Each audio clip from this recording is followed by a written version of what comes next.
Hello everyone, welcome back to my channel once again. मैं पंकज कुमार इस video में आपको एक्सप्लेन करने वाला हूँ कोड गूगल किकस्टार्ट राउंड ई 2022 का फर्स्ट प्रॉब्लम कलरिंग गेम के बारे में।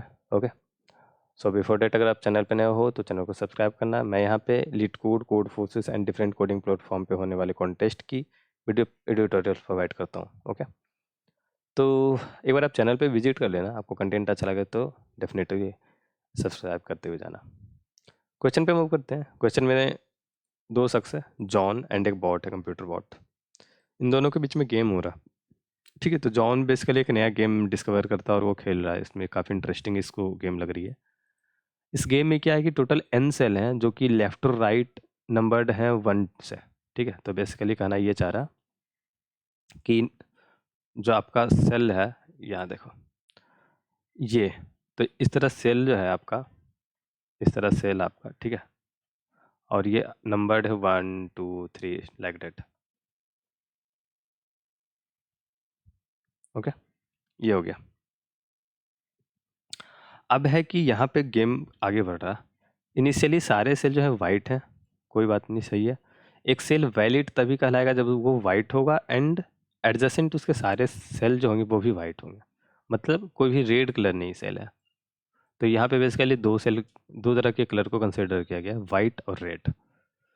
एक टर्न में कोई भी प्लेयर पेंट कर सकता है किसी वाइट सेल को, किसी भी सेल को रेड कलर। तो रेड कलर को रेड कलर से पेंट करने का कोई मतलब नहीं बनता, मीन्स वाइट कलर को रेड में कलर से पेंट कर देना। The game in when no valid cell are present. जब कोई भी वैलिड सेल नहीं होगा तो गेम खत्म हो जाएगा और स्कोर किसी प्लेयर का उतना ही होगा जितना कि वो पेंट करेगा। ठीक है, तो किसी वैलिड सेल को जो पेंट करेगा, यहाँ पे डायरेक्ट लिखा वैलिड सेल को पेंट करना, मीन्स वाइट सेल को पेंट करना। तो जितने वैलिड सेल को वो पेंट करेगा उतना उसका स्कोर होगा। ओके, चलते हैं। ठीक है, ऐसा। अब है कि जॉन जो है वो बॉट के साथ खेल रहा है और बॉट अभी बहुत कच्चा है इस प्लेयर में। एंड बॉट का क्या है कि हमेशा वो लेफ्ट साइड से फर्स्ट वैलिड सेल को पेंट करता है। ठीक है, जॉन के पास क्योंकि एक्सपीरियंस है, वो क्या करता है, वो किसी भी सेल को पेंट कर देता है। मतलब दोनों की अपनी अपनी स्ट्रेटजी है खेलने की। बॉट तो हमेशा लेफ्ट साइड का पहला वैलिड सेल, तो अगर आप लेफ्ट साइड की पहली वैलिड सेल को देखोगे तो ये आपका आएगा। देखो, अगर ये इस तरह सेल है, ठीक है, तो ये आपका, जैसे यहाँ पे देख रहे हो तो ये वैलिड सेल है। हो लेट सपोज कि ये दोनों इनवैलिड होता तो ये वाला वैलिड अगर सेल है तो ये वाला हमेशा बॉट पेंट करेगा। लेकिन जॉन के पास है कि पूरे में मैं वो देखेगा, पूरा सर्च कर लेगा और जो उसको मन करेगा वो, जो भी वैलिड सेल है, सपोज ये भी वैलिड है, ये भी वैलिड है, तो ये दोनों में से किसी को भी पेंट कर सकता है। ठीक है, ओके, तो इरेज कर लेते हैं। ठीक है, ओके। अब है कि क्या हो रहा है, John on other hand is playing, काफ़ी सावधानीपूर्वक खेल रहा है, जो भी है, ठीक है, ये चल रहा है। अब आपको सिंपली ये करना है कि बॉट का मैक्सिमम स्कोर कितना होगा ये बताना। एज्यूम करो कि जॉन जो वो चाहता है कि बॉट का मिनिमम से मिनिमम स्कोर है, लाइक अपोनेंट यही हो हमेशा सोचता है कि उसके जो अपोनेंट है उसका कम स्कोर, कम से कम हो और उसका ज़्यादा हो। तो बॉट का मैक्सिमम कितना स्कोर होगा वो आपको बतानी है। ओके, 40 टेस्ट केस के लिए हर एक टेस्ट केस में आपको एक इंटीजर मिलेगा n, जो दिखा रहा होगा कि सेल कितने हैं अपने पास। ठीक है, और आपको पता है कोड किक स्टार्ट में इस तरह आउटपुट प्रिंट करना होता है। फॉर टेस्ट केस नंबर 1 तो केस स्पेस हैश नंबर 1, तो यहाँ पे उसके आंसर होंगे। ठीक है, तो चलते हैं डायरेक्ट, देखते हैं इसमें कैसे लॉजिक अपना बिल्ड करना है। ओके, देखो, अब अपने सॉल्यूशन वाले पार्ट शुरू होते हैं। ठीक है, तो सॉल्यूशन यहाँ से शुरू करते हैं। ओके, 1 मिनट, यहाँ से। अब है कि आपके पास देखो, मैं एक सेल लिखता हूँ, मतलब कुछ सेल ड्रॉ कर देता हूँ यहाँ पे इस तरह। अब यहाँ पे मैं पैटर्न देखूंगा कि क्या होगा।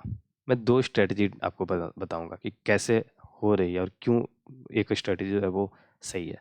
देखो, अगर यहाँ से इस तरह का टाइल्स स्ट्रक्चर होगा, सेल होगा, तो बॉट हमेशा इस वाले सेल पे आएगा सबसे पहले और देखेगा, क्योंकि बॉट का फर्स्ट मूव है, और ये लेफ्ट फर्स्ट देखेगा, ये वैलिड है क्योंकि ये वाइट है, इनिशियली सारे वाइट है, तो ये वाइट, ये भी वाइट, इसका एडजस्टमेंट वाला वाइट मीन्स ये वैलिड। वैलिड हुआ तो इसको ये कट करेगा, मैं लिख देता हूँ कि बॉट बॉट ने किया, और इसको कर देगा ये रेड, तब ये रेड कलर हो गया। ठीक, इनिशियली सारे वाइट हैं, जान लो, लिख भी देता हूँ मैं, चलो, initially all white, initially all white है, ठीक है। अब हो गया ये। अब जॉन आएगा, देखिएगा, चलो ये तो वैलिड नहीं है, जॉन के पास कुछ भी है तो वो कुछ भी कर सकता है, तो आपको लगेगा कि चलो यार ये भी है कि ये इनवैलिड हो गया, अब तो ये वाला वैलिड है, तो जॉन इसको किल करेगा और इसको रेड कर देगा, और जॉन जो है इसको रेड करते हुए आगे बढ़ जाएगा, तो फिर बॉट के पास अगर ये जॉन यही रेड करता है तो बॉट के पास ये वाला ऑप्शन ही बचेगा एक, क्योंकि बॉट रिस्ट्रिक्टेड है, अब इसको रेड कर दिया। अगर आप इस तरह सोच रहे हो तो ये आपको अल्टरनेट जो होगा, यहाँ जॉन, यहाँ बॉट, इस तरह चलता रहेगा। बट मैं आपको दिखाता हूँ, अगर मैं लेता हूँ यहाँ पे 6 से ज़्यादा ले लोगे तभी आपको समझ में आएगा ज़्यादा बेहतर।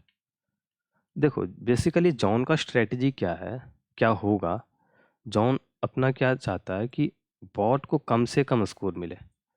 तो अगर जॉन जो है यहाँ पे पिकअप कर रेड कर रहा, ये वैलिड सेल है, ये भी वैलिड सेल है उस केस में, ठीक है। इसको मैं कंट्रोल जेड करता हूँ पहले, अच्छा नहीं होता तो थोड़ा सा हटाता हूँ इसको, चलो ठीक है, नया नया ही नीचे ड्रॉ कर लेता है।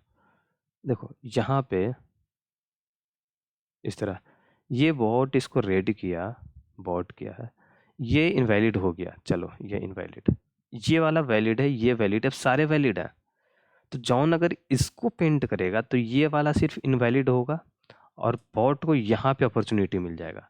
अब आप मानो कि यहाँ पे ये दोनों सेल नहीं हो, ये तीनों सेल नहीं हो, तो क्या होगा कि जॉन अगर यहाँ पेंट करेगा तो बॉट को यहाँ पे एक अपॉर्चुनिटी मिल जाएगी, ठीक है। लेकिन अगर क्या हो कि जॉन इस वाले को पेंट कर दे, अगर ये वाला पेंट करेगा तो फिर से इस पे अपॉर्चुनिटी मिल जाएगी।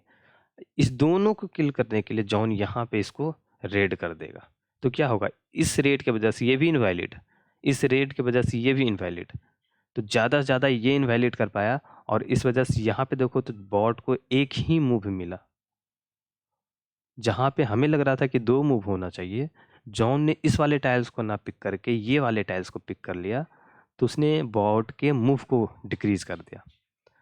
तो ये इसका अब देखो इसके बाद अगर आप आगे रखो तो फिर से यहाँ पे अपॉर्चुनिटी मिल जाएगी, तो बेसिकली आपको अगर यहाँ यहाँ या इसके आगे कहीं पे भी जाओगे तो अपॉर्चुनिटी सेम ही रहेगी, तो आपको अल्टीमेटली ये वाला चूज करना है। ओके, तो अब देखो इसको एक्सटेंड करते हैं, ये एक्सटेंड कर दिया, अब ये जॉन है, ये छूटेगा, बॉट यहाँ पे आके पिक करेगा, फिर ये छोड़ेगा, जॉन ये वाला पिक करेगा, समझ रहे हो, ताकि कम से कम हो। अब तो बॉट की क्या है, बॉट पहला पेंट करेगा, बॉट पहला पेंट करेगा, दूसरा, तीसरा, चौथा, पांचवा, छठा, ये वाला पेंट करेगा। अब देखो यहाँ पे होने के बाद फिर बॉट ये वाला पेंट करेगा, और इस तरह ये सीक्वेंस चलेगा, तो 7, 8, 9, 10, 11। अब देखो ये आपका सीरीज कुछ बन रहा है, 1, 6, 11, ये जाएगा उसके बाद 16, ये देखो एपी जैसा आपको लग रहा है, अर्थमेटिक प्रोग्रेशन जो हम लोग जानते हैं एपी, वो है। अब इसमें हम लोग क्या करते हैं, टी एन अगर हम लिखने जाते हैं तो क्या होता है, a plus n minus 1 into d, ठीक है।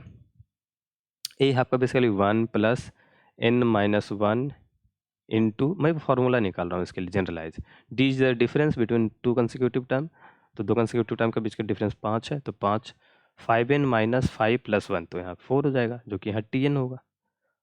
तो अगर हम n निकालना है तो सिंपली आपको क्या करना, अब ये देखो यहाँ पे प्लस आपको दिख जाएगा कि नंबर ऑफ टर्म निकालने के लिए +4/5 करना, ठीक है। अगर आपको दे दिए कि नंबर ऑफ टाइल्स जो है वो 10 है, तो 10 + 4/5 नंबर ऑफ टर्न यहाँ पे ऐसे निकल जाएगा। यही चीज़, बस यही चीज़ आपको समझना था, ये चीज़ हो गया, तो कोड में आपको बस एक लाइन का लिखना। ओके, मैं दिखा देता हूँ, कोड वाला कुछ है नहीं, n+4 / 5 जो मैंने वहाँ पे देखा वही लिख दिया, तो कोड में कुछ नहीं है, ये आपको लॉजिक समझना था, लॉजिक समझ गए तो सब कुछ क्लियर है, ठीक है। ओके, आई होप आपको मज़ा आया होगा इस क्वेश्चन में, आप समझ गए हो। अगर आपको किसी भी तरह का डाउट है तो आप नीचे कमेंट बॉक्स में पूछ सकते हो। ओके, मिलते हैं अगली वीडियो में, टिल नाउ बाय बाय।